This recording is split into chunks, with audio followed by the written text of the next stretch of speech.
যেহেতু এটা রবিউল আউয়াল মাস, যদিও আমার খুতবার মূল বিষয় চলমান সময়গুলোতে কিয়ামতের লক্ষণগুলো নিয়ে, কিন্তু সময় সাপেক্ষে খুতবার বিষয় পরিবর্তন হয়। কারণ আপনারা ভালো করেই জানেন, এই ধরনের মসজিদগুলোতে যারা খুতবা দেন তারা সময় উপযোগী বক্তব্য দিয়ে থাকেন। তারা শুধুমাত্র ওই 12 চাঁদের একটা খুতবা নিয়ে প্রত্যেক সপ্তাহে গণনা করা কথাগুলোই শুধু বলে না, বরং পরিস্থিতি যেমনটা হবে সেই প্রেক্ষিতে তারা খুতবা প্রস্তুত করেন এবং দেন। তো যেহেতু এটা রবিউল আউয়াল মাস, আমাদের হিসাবে আজকে হচ্ছে 9 তারিখ। তো রবিউল আউয়াল মাস একটা উল্লেখযোগ্য মাস, যেই মাস আসলেই আমাদের সমাজের মানুষ একটা কিছু শুনতে পায় নতুন করে, আর সেটা হচ্ছে ঈদে মিলাদুন্নবী। যেই সময়টা তারা 12 রবিউল আউয়ালকে গণনা করে থাকে এবং সেই দিনটাকে তারা ঈদ হিসেবে নিয়েছে। যেই দিনটা আমরা কোরআন হাদিসের ভিত্তিতে, যেই দিনটা আমরা পাচ্ছি রাসূলুল্লাহ সাল্লাল্লাহু আলাইহি ওয়াসাল্লামের ইন্তেকালের দিন। কারণ আমাদের নবী মুহাম্মদুর রাসূলুল্লাহ সাল্লাল্লাহু আলাইহি সাল্লাম তার জন্ম যেমন হয়েছেন, তিনি মৃত্যু বরণ করেছেন। আর আল্লাহ সুবহানাহু ওয়া তাআলার একটা বিশেষ হিকমা, যেই দিন রাসূলুল্লাহ সাল্লাল্লাহু আলাইহি ওয়াসাল্লামের জন্ম হয়েছিল ঠিক ওই একই দিনে আল্লাহ তার মৃত্যু ঘটিয়েছেন। এটা হয়তো ইতিপূর্বে আমরা জানতাম না যে এর কি হিকমা থাকতে পারে, কিন্তু এই বেদাতি সমাজে যারা বসবাস করেন তারা বুঝতে পারবেন যে একই দিনে হওয়াতে এটা কত বড় একটা হিকমা কাজ করেছে। কারণ এই বাতিলপন্থী যাদেরকে আমরা বেদাতি বলি, তারা এই আল্লাহ সুবহানাহু ওয়া তাআলার হিকমাটাকে পর্যন্ত গুরুত্ব দেয় নাই, বরং তারা যেটা ধারণ করার সেটা ঠিকই ধারণ করেছে। তাদের কাছে মৃত্যুর দিনের চেয়ে জন্ম হওয়াটা বেশি প্রাধান্য পেয়ে আছে, এবং সেই জন্ম হওয়াটাকে কেন্দ্র করে তারা যেই সমস্ত বিশ্বাস এবং কর্মে লিপ্ত তার কিছুটা নমুনা আজকে আপনাদের কাছে তুলে ধরা হবে। তা আমাদের দৃষ্টিভঙ্গি থেকে আমরা যেটা পাচ্ছি যে 12 রবিউল আউয়াল এই তারিখটা নিয়ে ইখতিলাফ রয়েছে। সেটা আপনি জন্মদিন বলেন অথবা মৃত্যুদিন বলেন, সমস্ত ওলামা এই তারিখের উপরে একমত হতে পারেননি। জন্মের ক্ষেত্রেও একমত হতে পারেননি, আর মৃত্যুর ক্ষেত্রেও পারেননি। মৃত্যুর ক্ষেত্রে অনেকটাই কাছাকাছি, অধিকাংশদের মত 12 রবিউল আউয়াল হয়েছে, তারা এটা মেনে নিয়েছেন। কিন্তু জন্ম 12 রবিউল আউয়াল হয়েছে কিনা এই সম্পর্কে অধিকাংশ আলেম বলতেছে এটা সঠিক তথ্য নয়। কারণ ওটার সঠিক কত তারিখ ছিল এটা ইতিহাসে লেখা হয় নাই। তবে অনেকেই চেষ্টা করেছেন এই বিষয়ে, কিতাব লিখেছেন, চেষ্টা করেছেন উদ্ঘাটন করার। তাতে কয়েকটা তারিখ উঠে এসেছে, তার মধ্যে মাস পর্যন্ত পরিবর্তন হয়ে গেছে। কেউ মুহররম মাস বলেছেন, কেউ তো সফর বলেছেন, কেউ তো রমজান বলেছেন। আর এই ক্ষেত্রে অধিকাংশদের যে না, রবিউল আউয়াল মাসই ছিল। আর তারিখের ক্ষেত্রে কেউ বলেছেন 2 তারিখ, কেউ বলেছেন 9 তারিখ, কেউ বলেছেন 8 তারিখ, কিন্তু 12 তারিখ গুটি কয়েকজন বলেছেন। তার মধ্যে হাদিসের কিতাব যদি ঘাঁটি তাহলে দেখা যাবে মুস্তাদরাক সাহিহাইন লিল হাকিম, ইমাম হাকিমের একটা কিতাব আছে মুস্তাদরাক, তিনি একটা আসার এনেছেন এবং ওটাই শুআবুল ঈমান। ইমাম বাইহাকির একটা কিতাবের মধ্যে এই 12 রবিউল আউয়ালের কথাটা রয়েছে, কিন্তু যেই সনদকে অধিকাংশ ওলামারা বলেছেন এটা দুর্বলতা আছে, এটা সঠিক সিদ্ধান্ত নয়।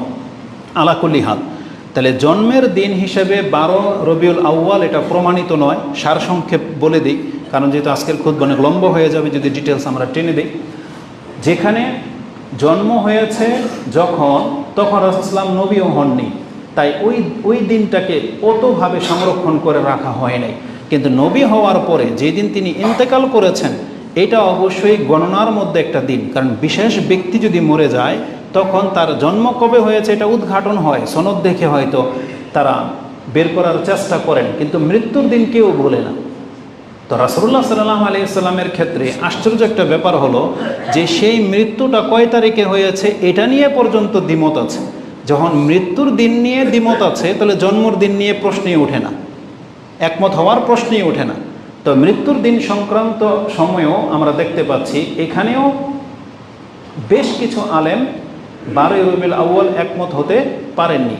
আপনার এই ইখতিলাফটা কত মারাত্মক এটা আপনি বুঝতে পারবেন কিসের ভিত্তিতে জানেন? যে কোনো মাসলা মাসাইল যখন আমরা বলি, দেখবেন প্রসিদ্ধ কয়েকটা কিতাবের নাম অবশ্যই আসে। প্রথমে আসে আল্লাহর কালাম, কোরআনের কথা, তারপর পরে আসে বুখারী, তারপরে আসে মুসলিম, তারপরে তিরমিজি, আবু দাউদ, নাসাই, ইবনু মাজাহ, না হলে মুসনাদে আহমদ, না হলে বাইহাকি, তারপর অন্য কিতাবের নাম আসে। কিন্তু রাসূলুল্লাহ সাল্লাল্লাহু আলাইহি ওয়াসাল্লামের জন্ম তারিখ নিয়ে আপনি এই কুতুবে সিত্তা থেকে কোনো প্রমাণ দেখাইতে পারবেন না। ইমাম বুখারীও এটা নিয়ে আসে নাই, ইমাম মুসলিমও আনে নাই, ইমাম তিরমিজিও আনে নাই, আবু দাউদেও নাই, নাসাইতে নাই, ইবনে মাজাতেও নাই। তার মানে কি বুঝলেন? যেটা এমন একটা ইখতিলাফি বিষয় যে এই হাদিসের এই কিতাবগুলোতে এই তথ্যটা প্রাধান্যই পায় নাই। আর কেন তারা প্রাধান্য দিলেন না? যেখানে রাসূলুল্লাহ সাল্লাল্লাহু আলাইহি সাল্লামের জন্ম মৃত্যুর ব্যাপার যেহেতু, এই জন্য তারা প্রাধান্য দেয় নাই।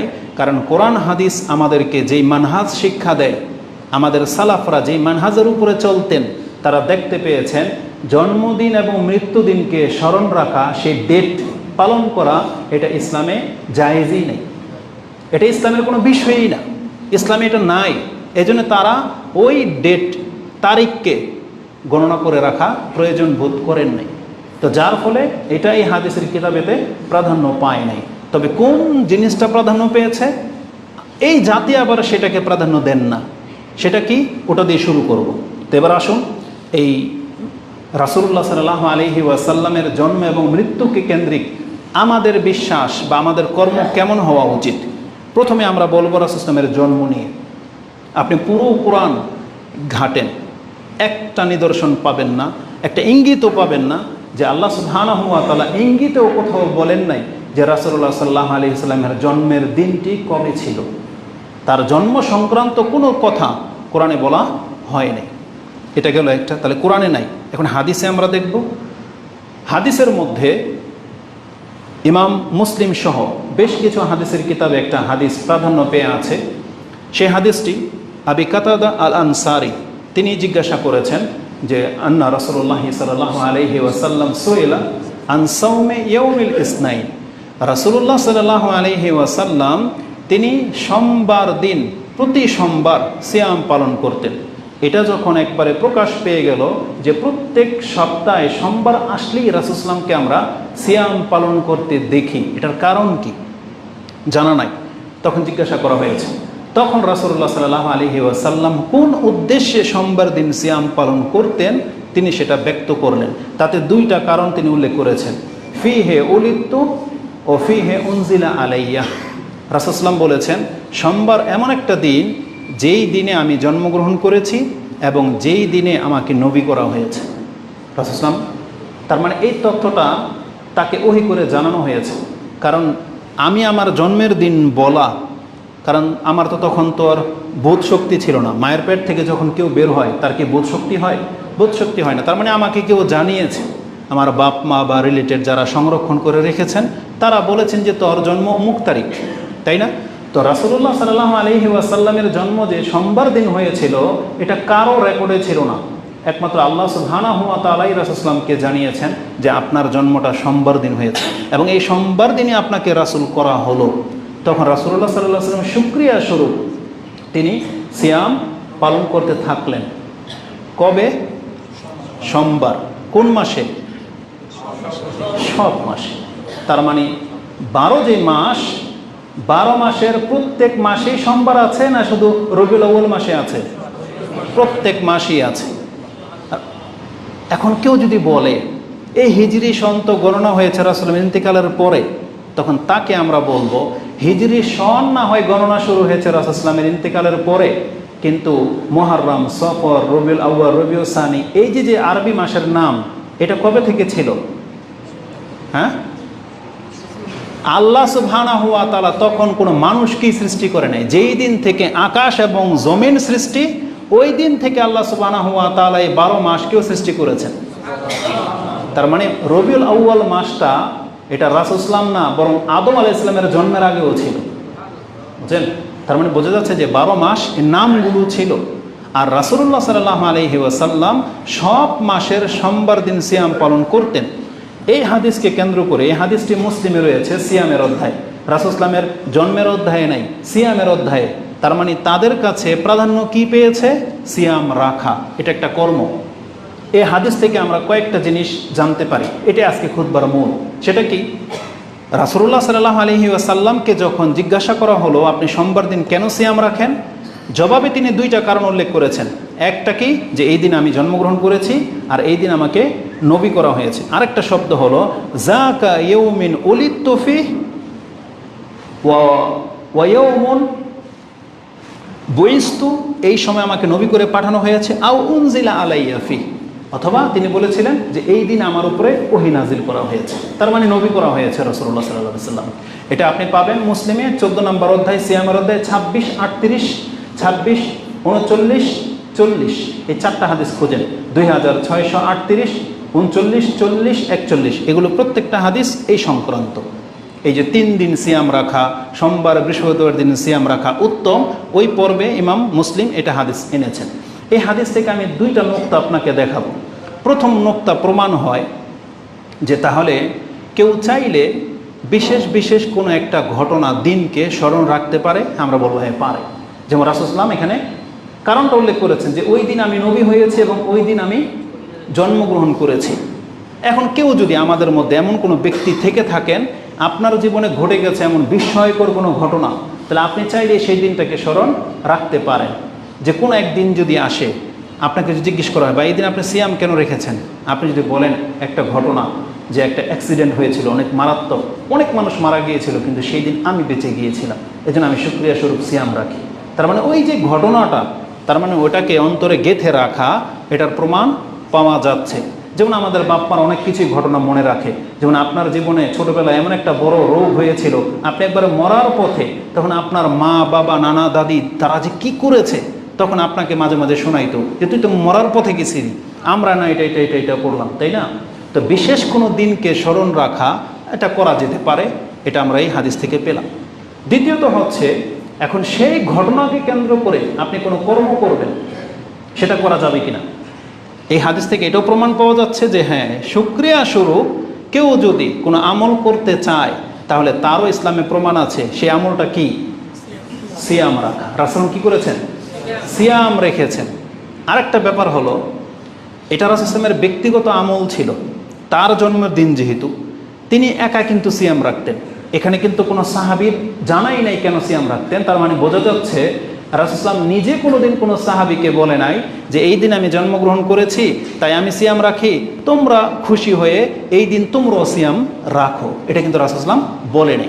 যখন সাহাবায়ে কেরামরা নিজেরা জিজ্ঞেস করেছেন, তখন রাসূল কারণটা বলেছেন যে এই দিনে আমি সিয়াম এই জন্য রাখি। তার মানে বোঝা যাচ্ছে যে এই দিবস পালন করা এটা রাসূলের উদ্দেশ্য ছিল না, এটা তার ব্যক্তিগত আমল ছিল, কিন্তু পরবর্তীতে সুন্নাহ হিসাবে আমরা নিয়েছি। এখন আমরা যদি ধরে নিই এখানে কয়েকটা কারণ, একটা কারণ তার জন্ম হওয়া, একটা কারণ তার নবী হওয়া। আমি আমারটা বলি, তারপর দেখি আপনারা একমত কিনা। এই দুইটা কারণের মধ্যে আমি মনে করি মূল হলো রাসূল নবী হওয়া। কারণ আল্লাহ সুবহানাহু ওয়া তাআলা কোরআনে তার জন্মের দিনটাকে প্রাধান্য দেননি, বা তার জন্ম হওয়াটাকে এটা আল্লাহ বড় অনুগ্রহ বলেন নাই, বরং তার নবী হওয়াটাকে এটা আল্লাহ অনেক বড় অনুগ্রহ বলেছেন, অনেক বড় অনুগ্রহ। যেমন একটা উদাহরণ দিয়ে দিতে বুঝতে পারবেন, যদি এখানে আমি নোট করি নেই, মেমোরিতে যেটা আছে, বনি ইসরাঈল 17 নম্বর সূরা ইসরা, যেটাকে আপনি চিনেন, তার 86-87 নম্বর আয়াতটা দেখে নেন। তাতে আল্লাহ সুবহানাহু ওয়া তাআলা বলেছেন, আমি যদি চাইতাম আপনার উপরে কোরআন নাজিল আমি করতাম না। 86 নম্বর আয়াতটা দেখেন, আল্লাহ সুবহানাহু ওয়া তাআলা আমাদেরকে জানিয়ে দিয়েছেন। এবং সূরা নিসারও একটা আয়াত আছে, 113 নম্বর আয়াত, সেটা আমি আপনাকে দেখাবো। বনি ইসরাঈল 86 নম্বর আয়াতটা দেখেন। তাতে আল্লাহ সুবহানাহু ওয়া তাআলা তিনি বলেছেন রাসূলুল্লাহ সাল্লাল্লাহু আলাইহি ওয়াসাল্লামকে, ওয়ালা ইন শি'না লানাযহাবান্না বিল্লাযী আওহাইনা ইলাইকা। আমি যদি চাইতাম এই যে আপনার উপরে যে আমি কোরআনটা নাজিল করেছি এটাকে আমি থামিয়ে দিতে পারতাম। আল্লাহ বলতেছেন রাসূলকে, ওয়ালা ইন শি'না লানাযালনা ওয়ালা ইন শি'না লানাযহাবান্না বিল্লাযী আওহাইনা ইলাইকা সুম্মা লা তাজিদু লাকা বিহি আলাইনা ওয়াকিলা। তাহলে আমার এগেইনস্টে আপনি কোনো ওকিল ধরবেন, আপনি পেতেন না যে কোনো ওকিল মাধ্যমে এসে আমাকে বলবে আর কোরআন নাজিল করে দিবে আপনার উপরে, আপনি পেতেন না। তবে আপনার উপরে কেন আমি আল্লাহ কন্টিনিউ কোরআন নাজিল করলাম, থামিয়ে কেন দিলাম না? আল্লাহ সুবহানাহু ওয়া তাআলা তার পরের আয়াতে বলতেছেন ইল্লা রাহমাতাম মির রাব্বিক, এটা আপনার রবের পক্ষ থেকে আপনাকে অনেক বড় একটা অনুগ্রহ করা হয়েছে, এটা আপনার রবের রহমত। ইল্লা রাহমাতাম মির রাব্বিক, এটা তোমার রবের রহমত ছাড়া আর কিছু না, যে মুহাম্মদ তোমার উপরে আমি রহমত করতে চেয়েছিলাম বিধায় আমি তোমার উপরে কোরআন নাজিল করেছি। তারপরে কথা বলে দিয়ে আল্লাহ বলছেন এই কোরআনটা যে তোমার উপরে আমি রহমত স্বরূপ নাজিল করেছি, এটা কি? ইন্না ফাদলাহু কানা আলাইকা কাবীরা, আর এটা জেনে নেন আপনার উপরে যতগুলো অনুগ্রহ করেছি তার মধ্যে সবচেয়ে বড় অনুগ্রহ এটাই যে আমি আল্লাহ আপনাকে নবী করেছি। তাহলে আল্লাহ তার জন্মের দিনটাকে বেশি প্রাধান্য দেন নাই, বরং যেই দিন নবী হয়েছেন ওই নবী হওয়াটাকে বেশি প্রাধান্য দিয়েছেন। এটা তো গেল সূরা বনী ইসরাইল। সূরা নিসার 113 নম্বর আয়াতে কি আছে জানেন? আল্লাহ সুবহানাহু ওয়া তাআলা বলছেন না সেটা বড় না, আজিম, আপনার উপরে একটা মহা অনুগ্রহ করেছি। আল্লাহ সুবহানাহু ওয়া তাআলা দেখেন এখানে কি বলেছেন, 113 নম্বর আয়াতটা দেখেন। তাতে আল্লাহ সুবহানাহু ওয়া তাআলা বলেছেন ওয়া আল্লামাকা মা লাম তাকুন তা'লাম। আমি আয়াতের শেষ অংশটুকু আপনাকে বলতেছি, হে নবী আমি আপনাকে এমন কিছু শিক্ষা দিলাম যেটা আপনি ইতিপূর্বে জানতেন না। আল্লাহ কি জিনিস, কিতাব কি জিনিস, যেটা আল্লাহ সুবহানাহু ওয়া তাআলা সূরা শুআরা 42 নম্বর সূরার 50-এর পরে গিয়ে পেয়ে যাবেন যে মা কুনতা তাদরিমাল কিতাব ওয়ালাল ঈমান, আপনি তো জানতেন না কিতাব কি জিনিস, ঈমানই কি জিনিস, কিন্তু আমি আল্লাহ আপনার উপরে নাজিল করেছি। এই যে মুহাম্মদ সাল্লাল্লাহু আলাইহি ওয়াসাল্লামকে এত বড় কথা বলা যে আমি আপনাকে জানিয়েছি ওয়া আল্লামাকা মা লাম তাকুন তা'লাম, আপনি যেটা জানতেন না আমি আল্লাহ আপনাকে সেটা শিখালাম, এটা কি? আল্লাহ বলছেন ওয়া কানা ফাদলুল্লাহি আলাইকা আযীমা, এটা আপনার উপরে করা মহা অনুগ্রহ। তার মানে মুহাম্মদ সাল্লাল্লাহু আলাইহি ওয়াসাল্লামকে যত অনুগ্রহ করা হয়েছে তার মধ্যে একটা সবচেয়ে বড় অনুগ্রহ এটাই যে আল্লাহ সুবহানাহু ওয়া তাআলা তাকে কোরআন নাজিল করে নবী বানিয়েছেন। তার রাসূলুল্লাহ সাল্লাল্লাহু আলাইহি ওয়াসাল্লাম সিয়াম রাখার দুইটা কারণ বলেছেন না, কি? আমার জন্ম হওয়া আর ওই দিন আমার উপরে কোরআন নাজিল করা হয়েছে। তাহলে আমরা এখান থেকে কি নিলাম যে আমরা যদি এখন শুকরিয়া আদায় করতে চাই কোরআন পেয়ে, রাসূল পেয়ে, তাহলে আমাদেরকে কি করতে হবে? সোমবার দিন সিয়াম রাখতে হবে। কি করতে হবে? সোমবার দিন সিয়াম রাখতে হবে। কোন সোমবার? 12 রবিউল আউয়াল যদি পড়ে তাইলে, তাহলে যে কোনো সোমবার। এটা হচ্ছে কোরআন হাদিস থেকে নেওয়া শিক্ষা। কিন্তু আপনি কি শিক্ষা নিলেন, কার কাছ থেকে নিলেন? আপনি বছরে একটা দিন ধার্য করলেন, প্রত্যেক সপ্তাহে তো আপনার তৌফিক হয় না। আরে মাসে না হয় কোনো এক সোমবার আপনি সিয়াম রাখতেন, তাও করলেন না। আপনি নিলেন বছরে একদিন জশ্নে জুলুস করা, যেটার কোনো ভিত্তি পর্যন্ত নেই। আমি মনে করি এই হাদিসটা আমাদের জন্য যথেষ্ট। কেউ যদি রাসূলুল্লাহ সাল্লাল্লাহু আলাইহি ওয়াসাল্লামের জন্মের দিনকে কেন্দ্র করে কিছু করতে চায়, সত্যিকার অর্থে সে যদি নিজেকে আশেকের রাসূল দাবি করতে চায় যে আমি আমার রাসূলকে ভালোবাসি, তাহলে তাকে এই হাদিস থেকে শিক্ষা নেওয়া উচিত ছিল। কিন্তু এই যে আমলটা কাদের মাঝে বেশি আছে? আমরা নির্দ্বিধায় বলতে পারি এটা আহলে হাদিসের মসজিদের মিম্বার বিদায় সেই জন্য না, নিঃসন্দেহে আমরা ঘুরে ঘুরে যেটা দেখতে পাচ্ছি এই সুন্নাহ সবচেয়ে বেশি কোরআন সুন্নাহর অনুসারীরাই করে থাকে। এই বৃহস্পতিবার দিন সিয়াম রাখা, সোমবার দিন সিয়াম রাখা, এটা সুন্নতটা কাদের মধ্যে বেশি পাওয়া যায়? যারা কোরআন হাদিসকে ফলো করে তাদের মধ্যে বেশি পাওয়া যায়। ওই ছালার চট পরে মাজারে মাজারে যারা ঘুরে তারা কোনোদিন এই আমলের সাথে তাদের কোনো সম্পর্ক নাই, তাদের সাথে ভিন্ন কিছুর সম্পর্ক। তা আল্লাহ সুবহানাহু ওয়া তাআলা রাসূলুল্লাহ সাল্লাল্লাহু আলাইহি ওয়াসাল্লামের জন্মের কথাটা আমাদেরকে রাসূল সাল্লাল্লাহু হাদিসের মাধ্যমে জানিয়েছেন। তা আমরা জানতে পেলাম এই হাদিসের মধ্যে তারিখের কথা আছে নাকি বারের কথা আছে? বার, সেটা হচ্ছে সোমবার। তার মানে কোরআন হাদিসের কোথাও ওই বছরে একবার কোনো কিছু পালন করতে হবে এটা আল্লাহ সুবহানাহু ওয়া তাআলার সুন্নাহ না, আর এটা রাসূল সাল্লাল্লাহু আমাদেরকে শিক্ষা দেননি। আমাদেরকে যেটা করতে হবে সেটা প্রত্যেক দিনই আছে, প্রত্যেক সপ্তাহে আছে, প্রত্যেক মাসেই কোনো না কোনোভাবে থাকে, ওটা শুধু বছর কেন্দ্রিক না। তা আল্লাহ সুবহানাহু ওয়া তাআলা আমাদেরকে সঠিক বুঝদান করুন। তো রাসূলুল্লাহ সাল্লাল্লাহু আলাইহি ওয়াসাল্লাম থেকে আমরা পেলাম যে জন্মের খুশিতেও যদি কেউ কোন সুন্নাহ পালন করতে চায় তাহলে রাসূলুল্লাহ সাল্লাল্লাহু আলাইহি সাল্লামের জন্মের দিনকে কেন্দ্র করে চাইলে আপনি সিয়াম রাখতে পারেন। এটা রাসূলুল্লাহ সাল্লাল্লাহু আলাইহি সাল্লাম থেকে যেটা প্রমাণ আমাদের কাছে রয়েছে। তবে আরও কিছু কারণ বলে দিই। সোমবার দিন সিয়াম রাখার অনেকগুলো কারণ আছে, তার মধ্যে একটা কারণ হচ্ছে জন্ম নেওয়া, আর আপনি সেটাকে প্রাধান্য দিচ্ছেন। কিন্তু এই সোমবার দিন সিয়াম রাখার আরও 3টা কারণ আমি আপনাকে বলি। এক তো হচ্ছে রাসূল সাল্লাল্লাহু এই দিন নবী হয়েছেন। আপনি কি জানেন এই সোমবার দিনে রাসূল সাল্লাল্লাহু মদিনা থেকে মক্কা থেকে মদিনায় হিজরত করেছিলেন? এই সোমবার দিনই, এই সোমবার দিনে বলা হয়েছিল যে সম্ভবত মক্কা বিজয় হয়েছে। তারপরে এই সোমবার দিন আকাশের দরজাগুলোকে খুলে দেওয়া হয়, জান্নাতের দরজা খুলে দেওয়া হয়, পুরো পৃথিবীবাসীর আমল আল্লাহর কাছে পেশ করা হয়। তখন রাসূলুল্লাহ সাল্লাল্লাহু আলাইহি ওয়াসাল্লাম কি বলেছেন? ওহিব্বু, যে উরিদা আলাই, আল্লাহর কাছে যখন আমার আমল পেশ করা হবে, ওহিব্বু আইয়ুরফা আমালি ওয়া আনা সাইম, আল্লাহর কাছে যখন আমার আমল পেশ করা হবে আর আল্লাহ দেখতে পাবে যে আজকে মুহাম্মদ সাল্লাল্লাহু আলাইহি সাল্লাম সিয়াম অবস্থায় আছেন, আমি এটা পছন্দ করি। তার মানে অনেকগুলো কারণ আছে। আর আপনি সমস্ত কারণকে উপেক্ষা করে শুধু জন্মের দিনটাকে নেবেন, তাও নেন, বাধা দেব না। যদি আপনি সোমবার দিন সিয়াম পালন করেন, তাহলে আমরা বুঝবো যে হ্যাঁ, আপনি রাসূলুল্লাহ সাল্লাল্লাহু আলাইহি ওয়াসাল্লামের জন্মের দিন পালন করে থাকেন। কিভাবে? সিয়াম রেখে। কারো কোনো মাথা ব্যথা থাকবে? কোনো মাথা ব্যথা থাকবে না। কিন্তু তা তো আপনি করলেন না, আপনি তো ভিন্ন কিছু করতেছেন।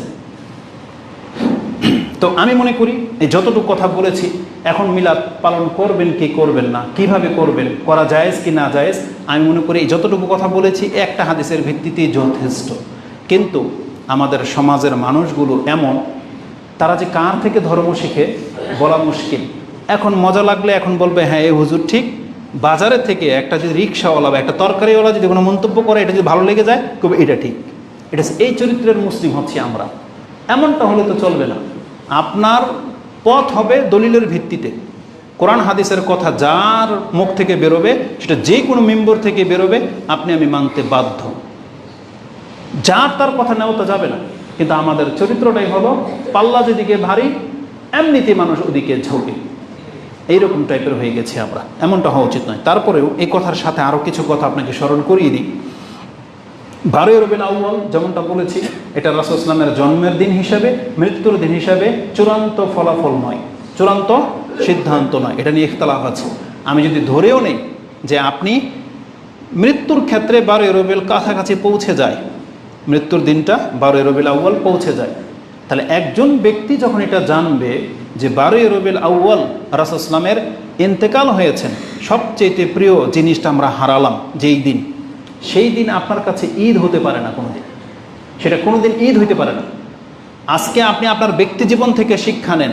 যারা সন্তানের মালিক হয়েছেন, দীর্ঘদিন পর একটা সন্তান হয়েছে, আর হওয়ার কিছুক্ষণ পরে মরে গেল, অনেকের হয় না, বাচ্চা জন্ম হওয়ার পর মরে যায় না, ওই দিনটা ঘুরে ফিরে আসলে সে কি কেক সামনে রেখে হাসে, তালি বাজায় না কাঁদে? ওই কথাটা স্মরণ হলেই তার চোখ দিয়ে পানি ঝরবে। কারণ সে যে নিয়ামতটা পেয়েছিল, এটা আবার সে হারিয়েছে। তখন পাওয়ার চেয়ে হারানোর বেদনাটা তার কাছে বেশি। আর এটা ছিল রাসূলুল্লাহ সাল্লাল্লাহু আলাইহি ওয়াসাল্লামের সাহাবীদের চরিত্র। রাসূলুল্লাহ সাল্লাল্লাহু আলাইহি ওয়াসাল্লামকে যেই দিন তারা হারিয়েছেন, আনাস রাদিয়াল্লাহু তাআলা আনহু তিনি বলতেছেন, মদিনা যেমন অন্ধকারে ছেয়ে গেল, আমাদের জীবনের মধ্যে যেমন অন্ধকার ছেয়ে গেল, সেই দিনটা তো তারা জীবনে কোনোদিন ঈদের দিন হিসেবে পালন করেন নাই। বরং তারা ব্যথিত ছিলেন যে আমরা কি হারালাম, কি হবে এখন আমাদের। ফাতেমা রাদিয়াল্লাহু তাআলা আনহা তিনি বলতেছেন আনাসকে, তোমাদের অন্তরে সায় কিভাবে দিল যে তোমরা আমার বাবার উপরে মাটি ফেললা, তোমাদের নবীর উপরে মাটি ফেললা, দাফন করলা, এটা তোমাদের অন্তর মেনে কিভাবে নিল? একটা মানুষ কতটা শোকাহত হলে এই ভাষা মন্তব্য করতে পারে যে আনাস তুমি কিভাবে আমার বাবার উপর মাটি ফেললা, এটা হইল কিভাবে, তোমার অন্তর কিভাবে সায় দিল? এটা ছিল সাহাবা একরামদের চরিত্র। ওমর রাদিয়াল্লাহু তাআলা আনহু যেদিন ইন্তেকাল করেছেন রাসূলুল্লাহ সাল্লাল্লাহু আলাইহি ওয়াসাল্লাম, ধরে নিলাম আপনার কথাই 12 রবিউল আউয়াল, ওমর রাদিয়াল্লাহু তাআলা কি বলেছিলেন? যে বলবে আমার রাসূল মৃত্যুবরণ করেছে তাকে আমি গল্লা ফেলে দেব। কিন্তু আবু বকর সিদ্দিক রাদিয়াল্লাহু তাআলা এসে যখন তাকে কোরআনের একটা আয়াত দিয়ে সান্ত্বনা করলেন, আর সূরা আলে ইমরান 144 নম্বর আয়াতটা আপনি দেখে নেন, মা কানা মুহাম্মাদুন ওমা মুহাম্মাদুন ইল্লা রাসূলুন মিন ওমা মুহাম্মাদুন ইল্লা রাসূলুন কাদ খালাত মিন ক্বাবলিহির রাসূল আফা ইম্মাতা আও কুতিলা আনকালাবতুম আলা আকাবিকুম। এই আয়াতটা যখন আবু বকর রাদিয়াল্লাহু তাআলা পাঠ করে শোনালেন, ওমর রাদিয়াল্লাহু তাআলা বলতেছেন আমার মনে হলো যে আয়াতটা এখন নাযিল হয়েছে, আর যখন আমার অন্তরে গিয়ে হিট করলো যে মুহাম্মদ সত্যিই তো মারা গেছেন, তখন তিনি বলতেছেন আমার পার আমাকে ধরে রাখতে পারলো না, তিনি বসে গেলেন নিচে জমিনে, পড়ে গেলেন, তিনি তার হুঁশ হারিয়ে ফেললেন। তাহলে সেই দিনটাকে তারা ঈদের দিন হিসেবে নিয়েছিলেন।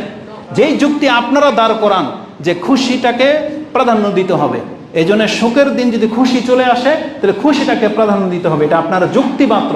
কিন্তু তাদের অন্তর তো এটা, তারা তো জানতো না যে 12 রবিউল আউয়াল রাসূলুল্লাহ সাল্লাল্লাহু আলাইহি ওয়াসাল্লাম জন্মগ্রহণ করেছিলেন। তাহলে তো নাইজেরিয়ানদের মতো ওই কবরের ওই মানে লাশ কফিনের মধ্যে নিয়ে তারা ড্যান্স করতেন। আপনি দেখেছেন নেটে দৃশ্য?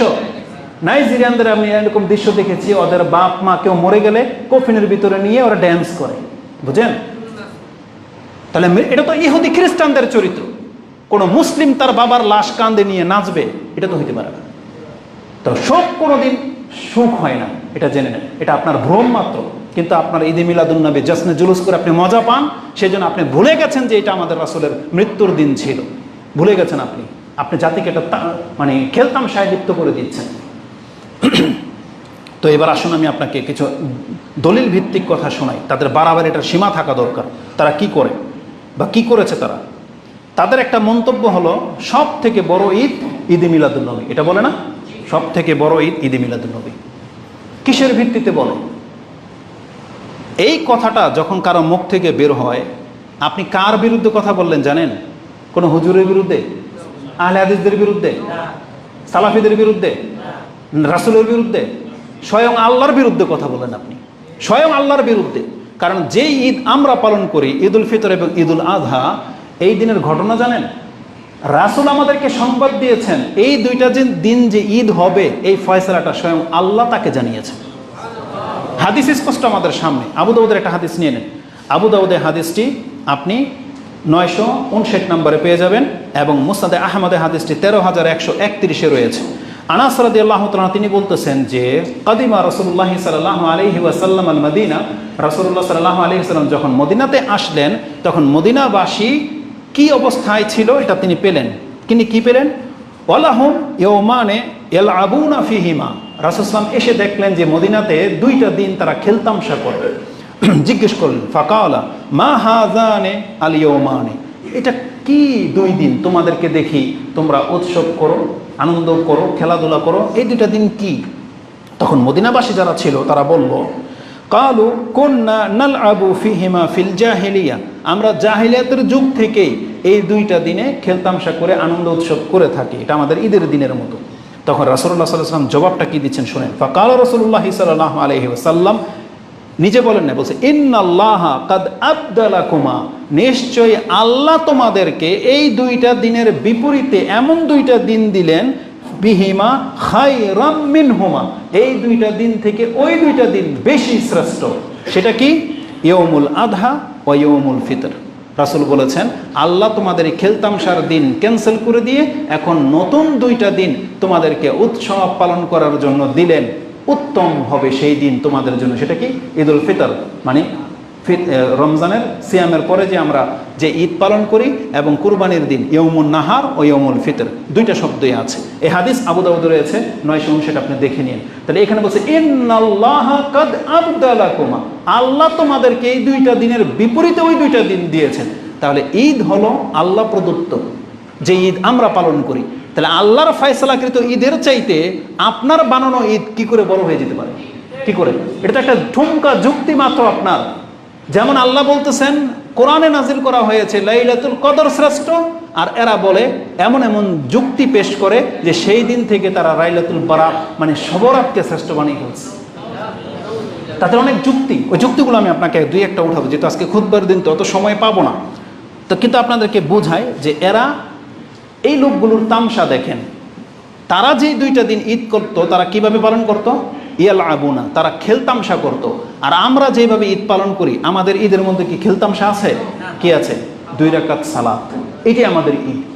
এই যে আল্লাহ যে আমাদেরকে খুশি হয়ে 2 রাকাত নামাজের জন্য ডেকেছেন, এটাই হলো আমাদের ঈদ, তাই না? কত উত্তম খেলতামশার চাইতে সালাত।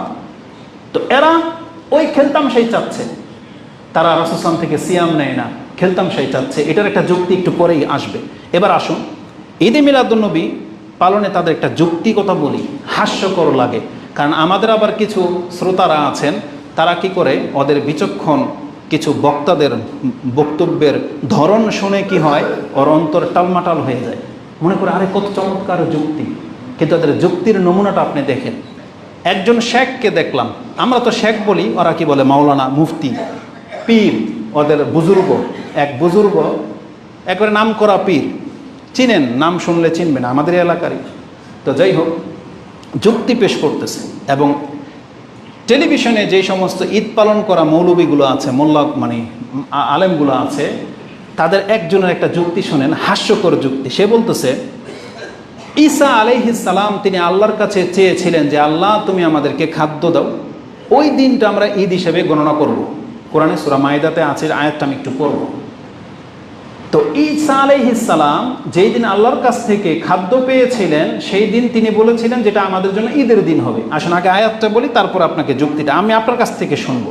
আল্লাহ বলেছেন সূরা মায়দা 5 নম্বর সূরার আপনি 114-15 এই আয়াতগুলোতে পেয়ে যাবেন। আল্লাহ সুবহানাহু ওয়া তাআলা বলেছেন, ক্বালা ঈসা ইবনে মারইয়াম, ঈসা ইবনে মারইয়াম তিনি একদিন আল্লাহর কাছে বললেন, রব্বানা, হে আমাদের প্রতিপালক, আনজিল আলাইনা মাইদাতাম মিনাস সামাই, আকাশ থেকে আপনি যা খাঞ্চা ভরা খাদ্য আমাদেরকে দেন, তাকুনু লানা ঈদান, যেই দিনটা হবে আমাদের জন্য ঈদের দিন, তাকুনু লানা ঈদান, আমাদের জন্য আনন্দের উৎসবের দিন হবে, খুশির দিন হবে, লিআউয়ালিনা ওয়া আখিরিনা, এটা আমাদের প্রথমের জন্য এবং পরবর্তী যারা বাকি থাকবে আমার নাসলের তাদের জন্য যেটা ঈদের দিন হিসাবে বহাল থাকবে, ও আয়াতাম মিনকা, এবং এটা নিদর্শন হিসেবে আপনি আমাদেরকে দেন। তখন আল্লাহ তাকে ওয়াদা দিলেন এবং আল্লাহ তার পরের আয়াতে বলেছেন, কাল আল্লাহু ইন্নী মুনাজ্জিলুহা আলাইকুম, আমি অবশ্যই তোমাদের উপর এই খাদ্য নাজিল করব, তবে তোমাদের মধ্যে যদি কোনো ব্যক্তি নাশুকরি করো এই খাদ্য পাওয়ার পরে আমি কিন্তু এমন শাস্তি দেব যেটা আর কাউকে দেইনি। এই ওয়াদা নিয়ে খাদ্য নাজিল করলেন, যেটা আপনি সূরা মায়দার 114-15 নম্বর পেয়ে যাবেন। এখন আমাদের দেশের হুজুরদের যুক্তি শোনেন, এরা তো সেই হিল্লা বাহানা করা জাতি, তো হিল্লা করে আপনার বউকে আরেক বেটার কাছে এক রাত শোয়াই দেয় এরা, এই জাতি এরা। আস্তাগফিরুল্লাহ ওয়া আতুবু ইলাইহি।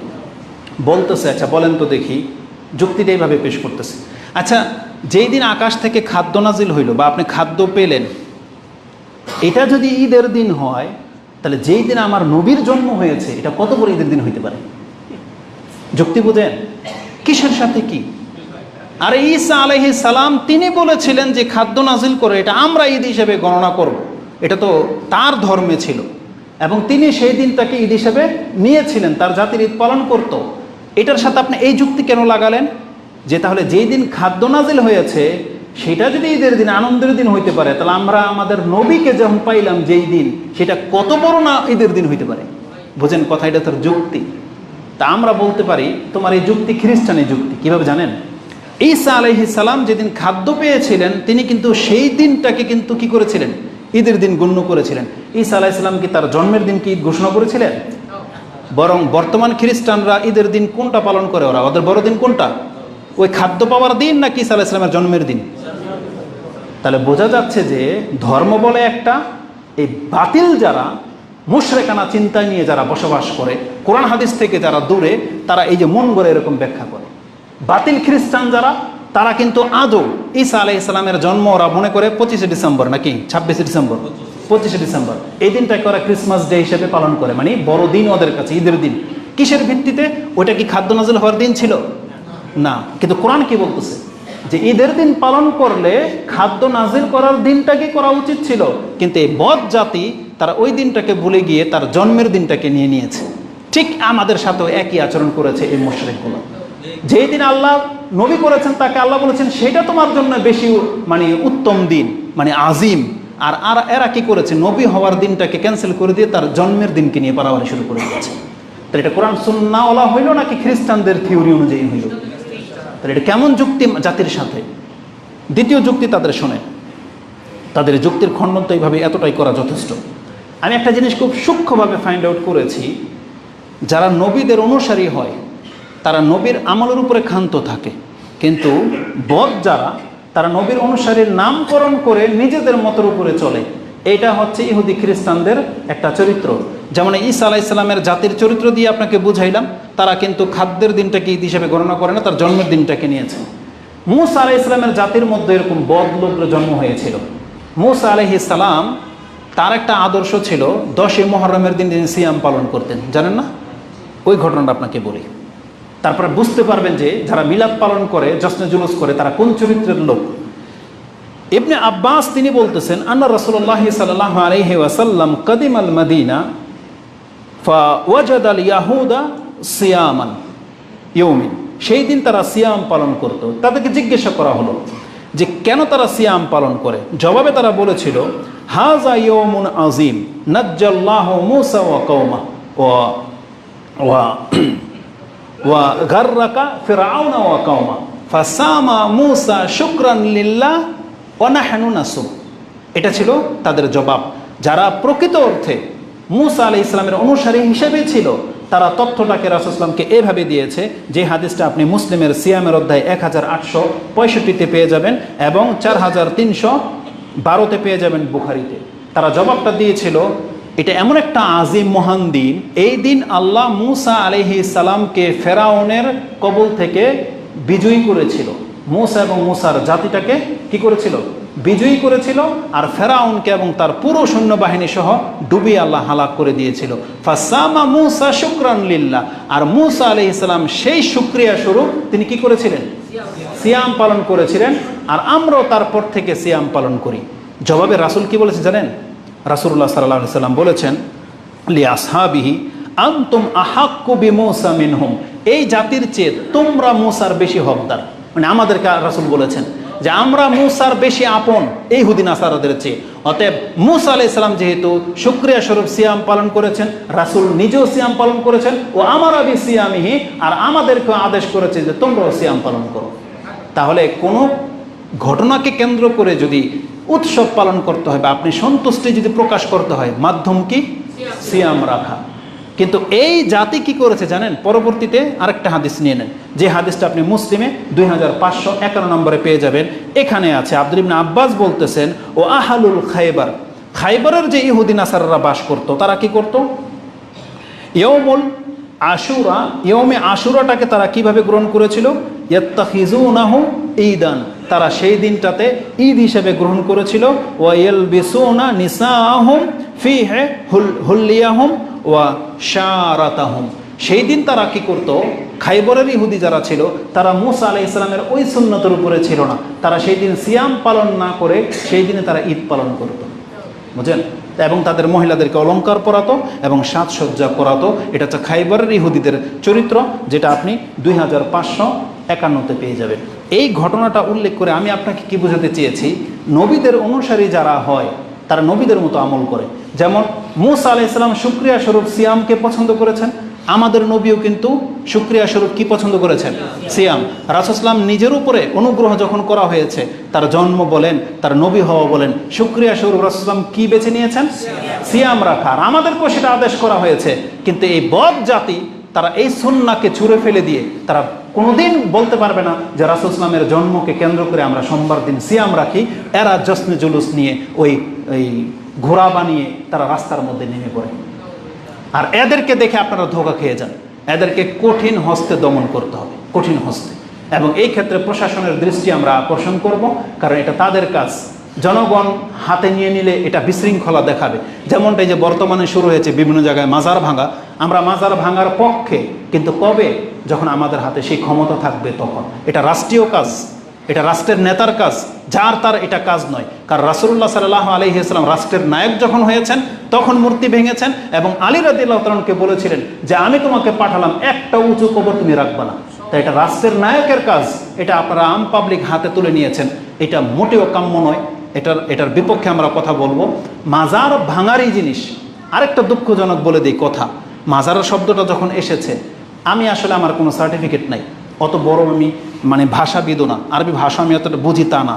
কিন্তু যতটুকু শিখেছি বা যতটুকু শুনি, মাঝে মাঝে হাস্যকর লাগে। আমাদের বড়দের ভাষাতেও কিছু ভুল হয়, এটা আমি একটা নক্তা বলে দিই। আমাদের কিছু শেখই বলবো, তারা যদিও তারা আহলে হাদিসের শেখ না, কিন্তু নামের আগে শেখ লেগে গেছে।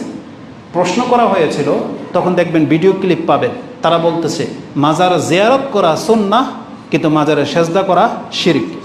আপনি তো বলবেন কথা তো ঠিকই আছে, আমিও একমত, কথা ঠিক আছে। কিন্তু এটা সূক্ষ্ম ভুলটা কি জানেন? এই মাজার শব্দটা, মাজার জিয়ারত করা সুন্নাহ, এটার একটা প্রমাণ দেখান তো দেখি। বরং মাজার শব্দটাই হলো জিয়ারতের স্থান। যেই জায়গাতে মানুষ জিয়ারত করতে যায় ওই জায়গাকেই মাজার বলে, বুঝেন? তাহলে রাসূল বলেছেন কবরস্থান জিয়ারত করা সুন্নাহ, মানে প্রত্যেকটা কবরস্থানই হচ্ছে মাজার, মানে জিয়ারত করার মতো জায়গা। প্রত্যেকটা কবরস্থান, আবার বাংলা ভাষায় বলি, প্রত্যেকটা কবরস্থান জিয়ারত করার জায়গা, মানে মাজার। কিন্তু আপনি মাজার কোনটাকে বলেন? যেটার উপরে গম্বুজ বানানো হয়, মোমবাতি আগরবাতি জ্বালানো হয়, গিলাপ চড়ানো হয়, এটাকে আপনি মাজার বলেন। জীবনে কোনোদিন কোনো বাঙালি কথা বলতে পারবেন যে কবরস্থানকে মাজার বলছেন আপনি? কেন বলেন না? কারণ আপনার মেমোরিতে এটা দেওয়াই হয় নাই। আপনি মনে করেন মাজার মানে এরকম টাইলস চলা হইতে হবে, তাই না? না, বরং মাজার শব্দটাই হলো যেখানে জিয়ারত করা যায়, যেমন মিজান, মিজান মানে কি? পাল্লা, যেটা দিয়ে মাপা হয়, ওটাই হচ্ছে মিজান। সেটা ছোট হোক আর বড় হোক। কবরস্থানকে মাজার বলা হবে, কবরস্থানকে, মানে ওটা হচ্ছে জিয়ারতের স্থান। একজন শেখ হয়ে, তারা এরকম বড় বড় আলেমের সার্টিফিকেটধারী হয়ে কিভাবে সূক্ষ্মভাবে মানুষকে এই বিভ্রান্তের মধ্যে ঠেলে দেয় যে মাজার জিয়ারত করা সুন্নাহ। কোথায় আছে এই কথা মাজার জিয়ারত করা সুন্নাহ? বরং কবরস্থান জিয়ারত করা হচ্ছে সুন্নাহ, আর কবরের সামনে সাজদা করা হচ্ছে শিরক।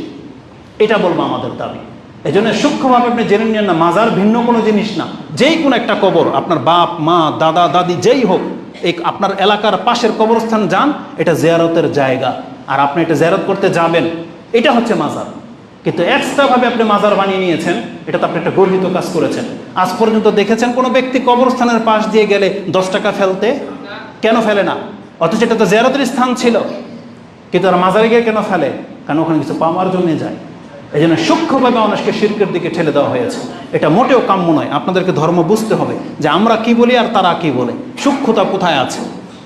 আল্লাহ সুবহানাহু ওয়া তাআলা আমাদেরকে বোঝার তৌফিক দান করুন। যেটা আমি আর লম্বা করব না, আমি 2টা যুক্তি শুধু আপনার কাছে পেশ করেছি।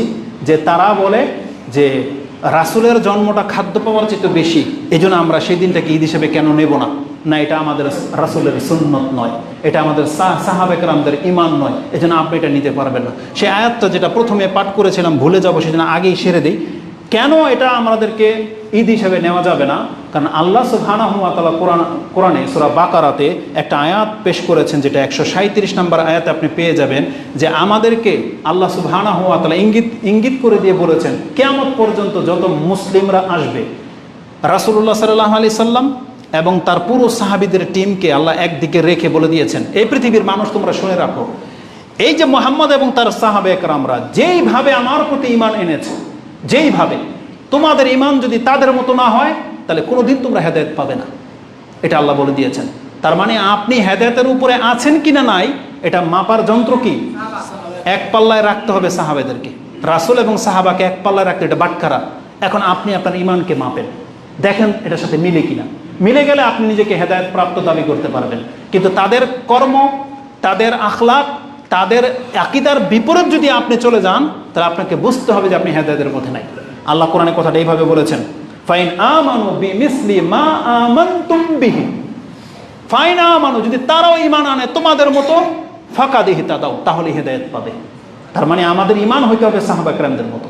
তাহলে সাহাবা একরামরা কোনোদিন রাসূলুল্লাহ সাল্লাল্লাহু আলাইহি ওয়াসাল্লামের জন্মদিনকে উৎসব হিসেবে পালন করেন নাই, উৎসব হিসেবে কোনোদিন পালন করেন নাই। আপনার কাছে কোনো রেকর্ড নাই, অতএব আপনাকে কথা এখানে থামিয়ে ফেলতে হবে।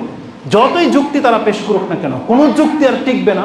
সাহাবা একরামদের পুরো টিম আদর্শের খেলাফ যদি যায়, এই যুক্তি টিকবে না।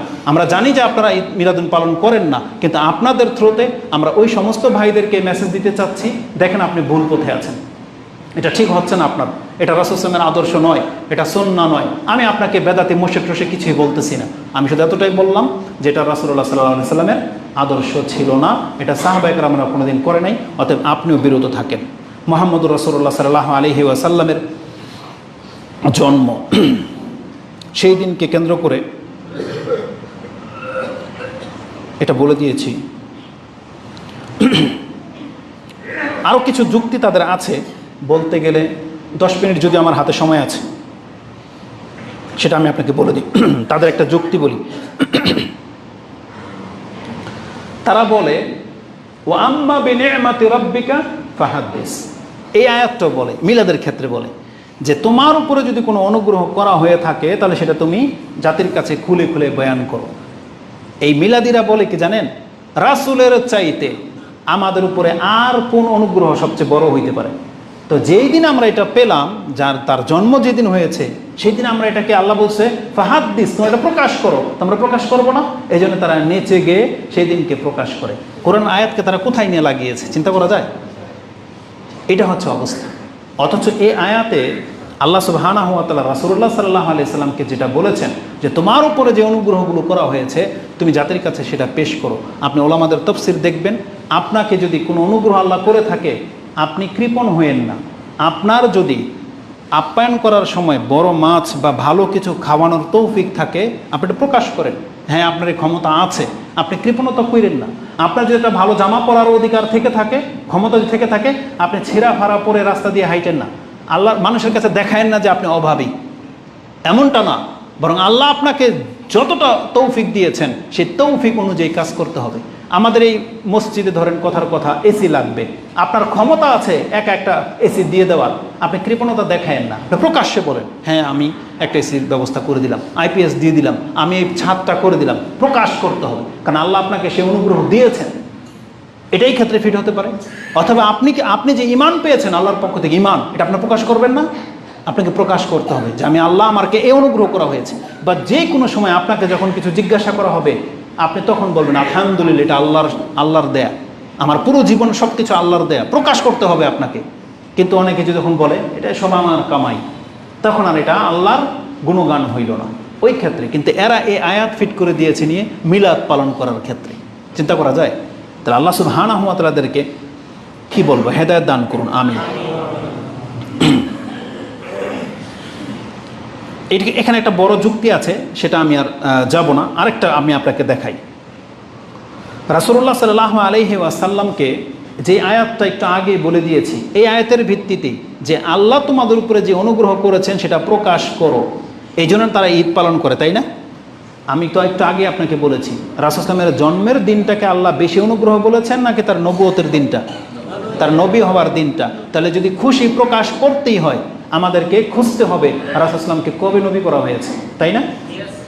একটু বিচার করে দেখেন তো, আপনিও কিন্তু সেই দিনটাকে স্মরণ করেন, আর সেই দিনটা কিন্তু এটা যাহা তাহা দিন না। যেই দিন রাসূল সাল্লামের জন্ম হয়েছে কোরআন তো কিছুই বলা হয় নাই, কিন্তু যেই দিন রাসূলকে কোরআন নাজিল করে দিয়ে নবী বানানো হয়েছে, আপনি কি জানেন সেই দিনটা কোন দিন? কোন দিন, কোন মাসে নাজিল হয়েছিল কোরআন? রমজান মাসে। যে রাতে নাজিল হয়েছে সেই রাতটার নাম কি? লাইলাতুল কদর। আর এই রাতের বরকত এমন, এক রাতের ইবাদত আপনাকে 1000 মাসের চাইতে শ্রেষ্ঠত্বে পৌঁছে দেবে। তাহলে আমরা তো রাসূলুল্লাহ সাল্লাল্লাহু আলাইহি ওয়াসাল্লামকে পেয়ে যে অনুগ্রহ আল্লাহর কাছ থেকে পেয়েছি সেটা তো আমরা প্রকাশ করতেছি কিসের মাধ্যমে? সারা রাত জেগে ইবাদত করে, কোরআন তেলাওয়াত করে, সালাত আদায় করে। এটা না করেন কদরের রাত্রে? তাহলে এটাই হচ্ছে সঠিক সুন্নাহ। কিন্তু এটাকে তারা কোথায় নিয়ে গেছে? এই জন্য এই বিভ্রান্তিতে পড়বেন না। আল্লাহ সুবহানাহু ওয়া তাআলা আমাদেরকে হেদায়েত দান করুন, আমিন। তো সর্বোপরি এটাই ছিল আমাদের মেসেজ, আমরা লম্বা করব না। আমি জাস্ট আপনাকে বোঝাতে চেয়েছি ঈদ এ মিলাদুন নবী পালন করা এটা হতে পারে বছরে একবার না, কবে? প্রত্যেক সপ্তাহে। আর কিভাবে করবেন? সত্যিকার অর্থে যদি আপনি আল্লাহর বান্দা হয়ে থাকেন, রাসূলকে যদি আপনি ভালোবেসে থাকেন, তাহলে রাসূল সাল্লাল্লাহু আলাইহি ওয়াসাল্লামের এই সুন্নাহটাকে আপনি নিয়ে নেন। কীভাবে? প্রত্যেক সোমবার দিন আপনি সিয়াম রাখবেন। আর এটা কি প্রকাশ হবে, কেন আপনি রাখলেন? আমরা জাতির কাছে এটাই বলবো যে এই দিনে আমাদের নবী মুহাম্মদ সাল্লাল্লাহু আলাইহি ওয়াসাল্লামের জন্ম হয়েছিল, সেজন্য আমরা শুকরিয়া স্বরূপ সিয়াম পালন করি। এটার চাইতে বড় উত্তম পন্থার কি হতে পারে জাতির কাছে? অতএব যারা মিলাদ পালন করতে চান তারা রাসূল সাল্লাল্লাহু আলাইহি ওয়াসাল্লামের সুন্নাহর দিকে ফিরে আসেন। আকুলু লিকাউলি হাযা আস্তাগফিরুল্লাহ লি ওয়া লাকুম ওয়া লিসাইরিল মুসলিমিন ফাস্তাগফিরু ইন্নাহু হুয়াল গফুরুর রহিম।